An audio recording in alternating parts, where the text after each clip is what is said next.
Guys, this is Carter. And it's Emilio from Cobra Kai.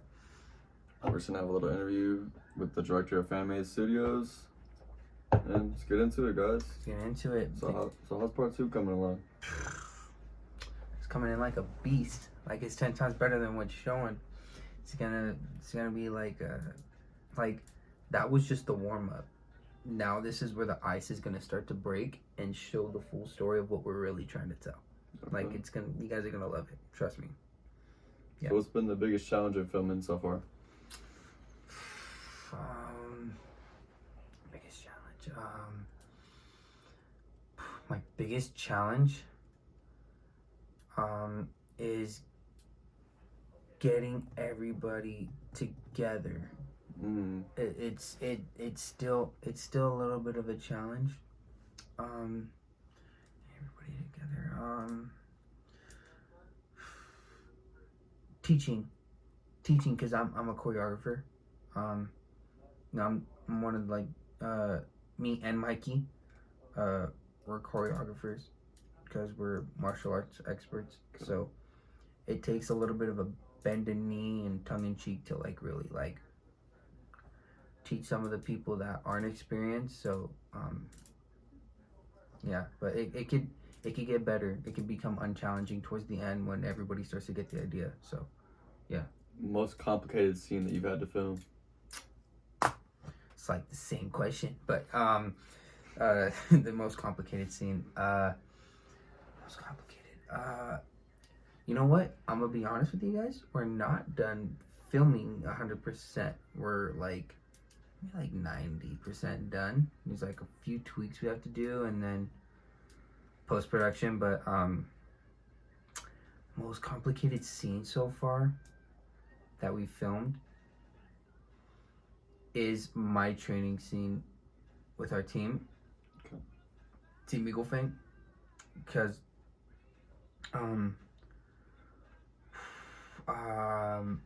there's a lot of martial art creative differences when two martial artists are so passionate about the art, and one is taught a different form and one knows more about the other, and you try to meet. Good. You try. That was hot as hell. Oh, you try to meet in the middle with these techniques and try to show off the best of what you are at. Yeah. So if you're good at Muay Thai, we'll try to show some incorporation. If I'm good at Taekwondo, gotta try to use that a little bit more to our advantage because it's a little bit closer to karate. But we for instance, Mikey is like a Muay Thai champion.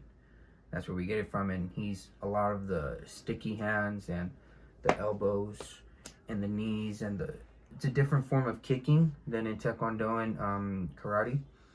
But we try to incorporate as much as we can to show some sort of mixed martial arts. So that's where me and him work as a team on that. So, but it's complicated to teach again others that aren't familiar with the sport. So.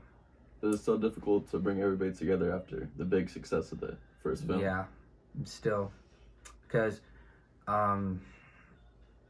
it's because everybody has, again, like I said in the first interview with Brandon, it is hard because people have different priorities. They have different things to be attending. They have school, work, all that stuff. I try to tell them to take off early in advance, and sometimes it's like not that early enough, like maybe 4 days, a week. You just never know. It fluctuates. You just never know when we're really gonna be, because I see an opportunity, and when I see that opportunity, I call them and be like, hey, I just thought of it, like let's go boogie about it, so it's just it's still a little hard.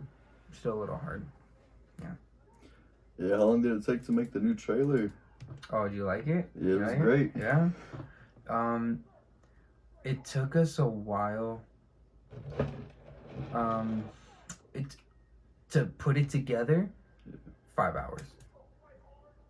5 hours, and that's from like 12 to 5 in the morning. He puts in this work, guys. 12 to 5 in the morning.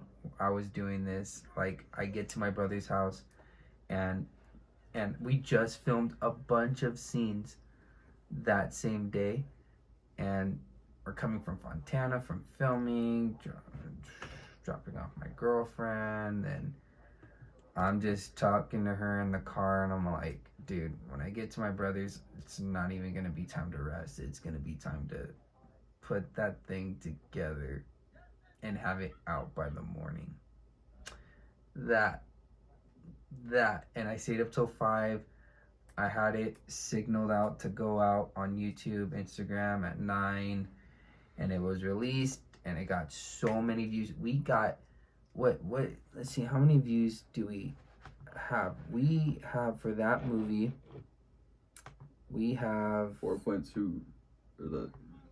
For that trailer, 1.6K views in 3 days. I remember, because thank you to Edson, he shot it out.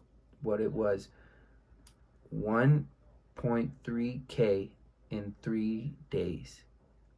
That's in 3 days. Now it's been 2 weeks and it's 1.6K.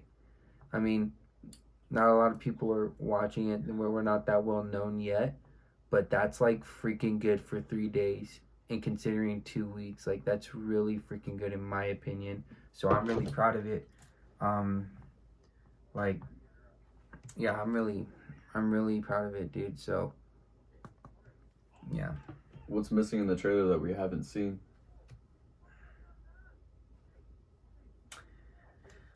There are big portions of the movie that are not in the trailer. I'll tell you that. I'm not going to say of what, but they are big and important that lead to the next, and big and important for just this movie to show, like, it's like big moments that we don't want to spoil. So there is like 1 to 10 on how much of the movie we showed. We maybe showed like 4.5 or 5, and then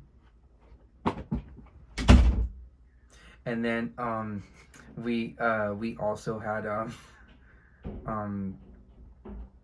we also did some what else, we did a little bit of the give and take. The give and take is like a big thing you want to do in trailers. You give a little bit of what the audience are wanting, and then you take it away by cutting in a different scene. So that is what I like to do. I like to cliffhanger a lot. So it's, you know, it's just, there's a big part of the movie that's not in there.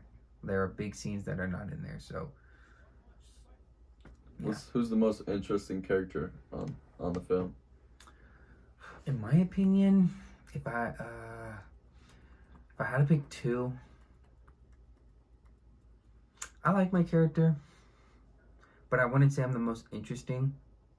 I think Brandon's,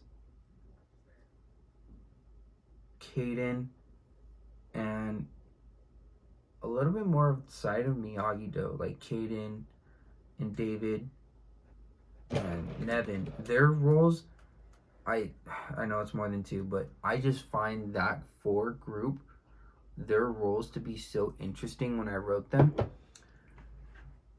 Brandon is a kid who struggles with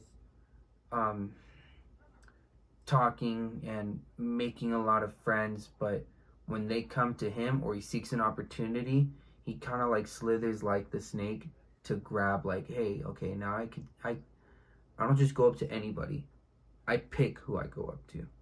So when he picks who he goes up to, they either become affiliated with the dojo, or it's actually just that. But and then Caden and David, they're brothers, and when you see what happens to the brothers in this movie, it's gonna really make you think, like, dang. And then we kind of get a little dark but sentimental with some parts of Caden and David, of what happens to them, why they're moving in with Sensei Jamal, why is one doing this thing and why the other is not, and why one's so forgiving and one is not. So, and then Nevin is just, he's the legend. He's born from the legend. He's a LaRusso. So I kind of favoritism him a little bit because he is the LaRusso bloodline. So that's why I like those are my favorite characters. What's some things that bother you most on set? Being late. Being late is such a big thing. Like, if you have a job, say Taco Bell. Okay, you have a Taco Bell job, and they're like, "Hey, we need you here at 1." Okay, you get there at 1, but you're technically late. So, what they mean by be here by 1, be here 15 minutes early or 10 minutes early. So you have the moment, like, go use the restroom, get ready, clean up, all right, come do your job. That's a struggle.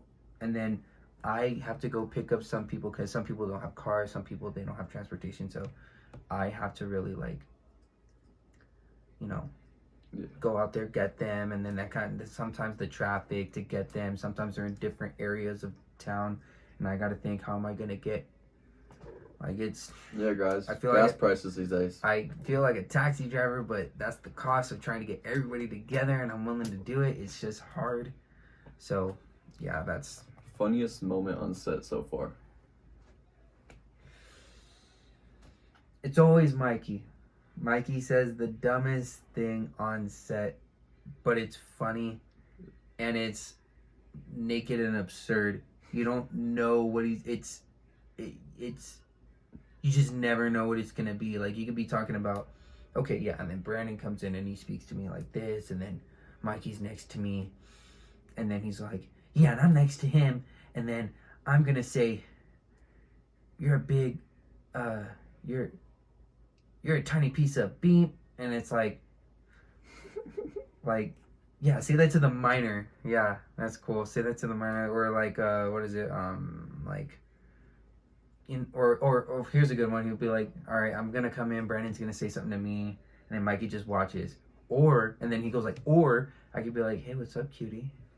And then touch him on the face, brush his face, and say, what? Or he just does it he just does it. He didn't even tell us. Like, when he does it, it's 10 times more funny, and it's like you just didn't expect that. But there's a lot of cool bloopers in this one. And there's one moment where he screamed something in downtown when we were filming the light scene, and it was nasty. I don't know what he screamed, but it was like filmed a year ago. I don't know what it was, but it was funny. And then me and Brandon, we've always been sparring and fighting when it comes to choreography in all of our old films and now. So I'm always kicking him in the balls. I'm always kicking that fool in the balls. So we're on the mat filming his scenes, and that fool, we're practicing choreography for like a different scene, and he does like this high kick, like wow, but I jump to the side, and I go like wow, side kick, and you just hear the on his balls, and I'm like, oh, but he's more like he's just like so I'm just right there, I'm like, no. And then you got my boy Edson, he's like, oh my god, he's just rolling. And I feel bad because I kicked him in the balls before when he was playing Iron Man. I was playing Captain America, so I don't know, just where do you get your ideas for the scripts? Ideas for the scripts. So I watch a lot of TV. And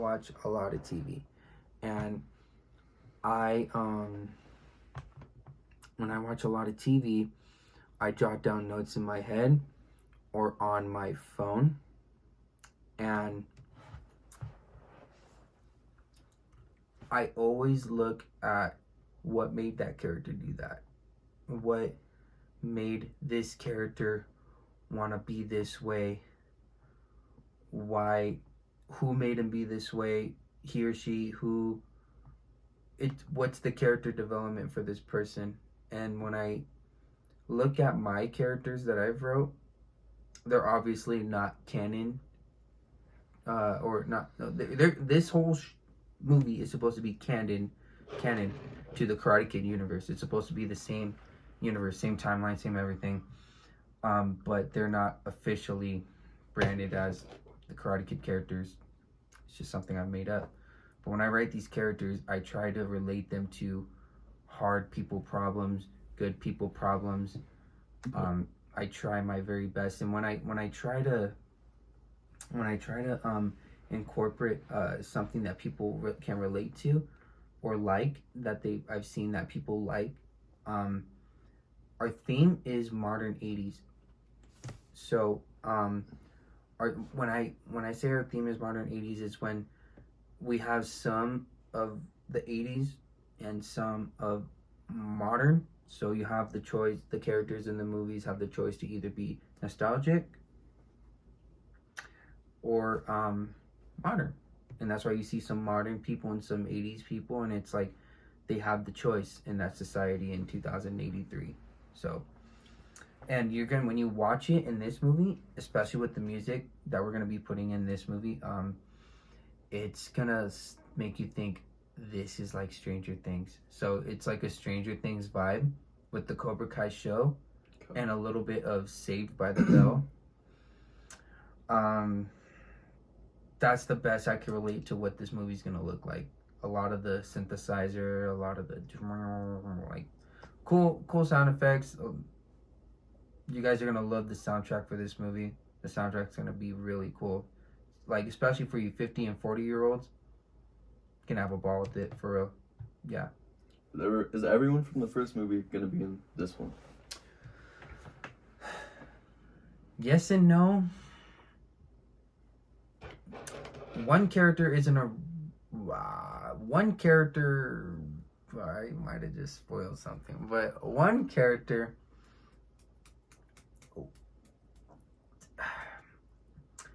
I can't...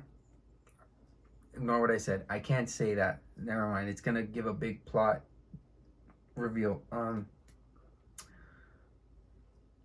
There is one character... there is one character that is in the movie still from the first, but is no longer with us. And when you see it, you'll see why. Like, when you guys watch this, you can have all the theories you want about what happens to that character. And you can guess who from the first, but that person is no longer with us. And yeah, but yeah, that's got like... That's that. Yeah, that's Was that. it exciting to bring new characters to the script, and will there be more? Yeah, definitely. There will be more. We like, dude, right here, and that's the back of my head, already knowing the characters that we're gonna be putting in the third, and the characters that I was excited to bring on all these new characters. I was excited from the success. The only reason why we have all these characters is because we rolled off the tongue so well with the success of this first movie that people came to me. It's always me going to hunt people. Like, hey, I'm doing this. Do you want to do it? And they're like, I'll text you. They never text back. And then some do. Just like the girls with me. Yeah. Yeah, but... yeah, then I gotta like beg. You know, it sucks that I have to beg. I can't find anybody that really is like, it's like not as passionate, but equal, like in some way equal of a passion for it. So, and it's just like I don't know. I gotta like, yeah, just. But I'm excited that I was able to bring these characters because of the success of the first. They came to me, and I was really happy about that. That's why we have such a big cast this movie. It's like double what we had in the first, and then yeah, just and I am excited to bring in this one character to the screen in the third one. He's gonna be like cutthroat. Huh. I don't even know. I'm gonna shut up because I'm gonna like just say it. So yeah, I'm gonna just shut up. How often do you change the script? What is this, November? I maybe changed the script. When was it? When it all happened? April. In April, I changed it maybe like 3 times. There was an original draft where we were gonna have someone come in and help Eagle Fang, and that didn't end up happening because people want to flake, people don't want to stay and do what they're supposed to do. That's unfortunate. But there was such a good story. I had everything that I wrote in November of last year. Beautiful. I already had it in print, done. Then people want to quit. People want to change their mind. Then I got to go back and change something. Then one decides to, like, you know, it's whatever. You could, like, the drafts I wrote, you could, like, consider it a what if at that point. Yeah. Because it's just ridiculous. Now I'm, like, maybe on, like, the 6th or 5th draft of the freaking script, and it sucks, dude. It really sucks. I just wish it could have gone down the way I wrote it in the beginning, so I didn't have to go back and forth on this. But it is what it is. It is what it is. But I'm happy with the way this project is coming out. I know you guys are gonna love it. I really do. And like I said, this is just like the ice is breaking. The ice is breaking in this one. You guys have no idea what's coming. You have no idea what the heck we got in store for you. Like, you just don't know. You don't. And that's what I'm excited about to share. But yeah, I'm just answering all these questions. Having a real good time with it. And it's we're gonna give it to you December 16th in theaters in Harkins, Moreno Valley. You guys are gonna love it. More content will be coming soon, and we're gonna be just doing what we do. And if you're ever interested in joining, hit me up. My Instagram will be in the description, and I'll give credit to my boy Carter too. And we will get busy with everything we're supposed to be doing and what's coming up. So you guys have a good one, and make sure y'all like the video. Peace out. Like, subscribe, and share.